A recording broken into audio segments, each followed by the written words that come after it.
Sidang Jumaat yang diberkati Allah, cendekiawan-cendekiawan Islam, ulama-ulama Islam, ahli politik Islam sedang mencari titik-titik formula bagaimana nak satukan umat Islam, terutama sekali di bumi Pulau Pinang dan Malaysia. Apa dia, tuan-tuan? Ulama sedang berfikir, ahli akademia sedang fikir, ahli politik sedang berfikir bagaimana nak rapatkan ukhuwah umat Islam. Selagi mana sembahyang berjemaah safnya tidak rapat, selagi itu tidak ada perpaduan di kalangan kita.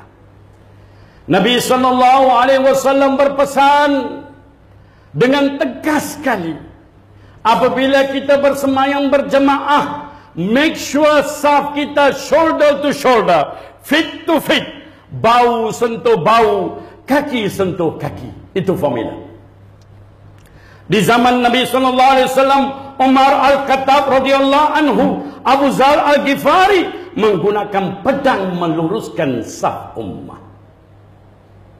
Nabi kata apa lagi?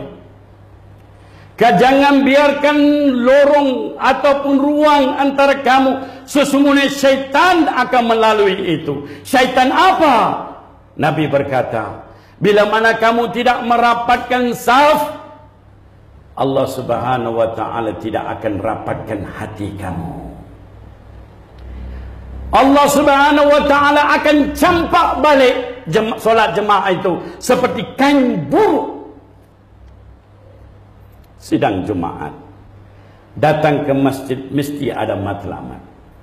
Bukan sekadar kita menunajat kepada Allah, bukan sekadar kita bersembahyang dan berdoa kepada Allah, tidak. Tapi ini tempatnya perpaduan dan kesatuan umat. Tidak ada tempat lain yang lebih baik dan lebih strategik melainkan rumah Allah menyatukan dua insan. Walaupun mungkin berlainan politik, mungkin berlainan bangsa, mungkin berlainan budaya, mungkin berlainan cara makan, tetapi apabila kita berada dalam saf, make sure sentuh bahu dan kaki sentuh. Kalau tidak, kata Nabi, Allah campak solat jemaah itu seperti kain buruk. Dan bukan sekadar itu, Allah akan juga mempecah belahkan hati-hati. Formula-formula perpaduan ini tidak diajar di universiti atau di parlimen. Hanya madrasah Nabi Muhammad SAW. Tuan-tuan, saya pesan terutama sekali pada diri saya, tuan-tuan di Pulau Pinang dan Malaysia, rapatkan saf. Kalau nak main masjid, kalau tak mau rapatkan saf, duduk makan cokorok di rumah, lebih baik.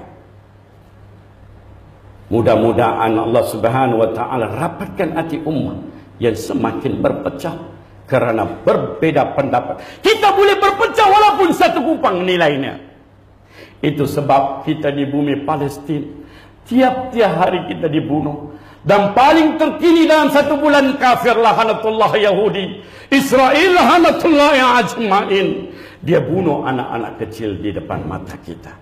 Dunia menyaksikan, 1,7 bilion umat Islam menyaksikan, 58 negara-negara Islam menyaksikan pembunuhan anak-anak kita tiap-tiap hari di bumi Palestin. What can you do? What can you say? I just see. Oh, I see. Alangkah bahagianya kalau Umar Al-Khattab hidup di zaman ini. Perang tetap akan berlaku, bukan hidup seperti dayus. Mudah-mudahan Allah Subhanahu wa ta'ala memberikan kita kepahaman Islam dan marwah Islam.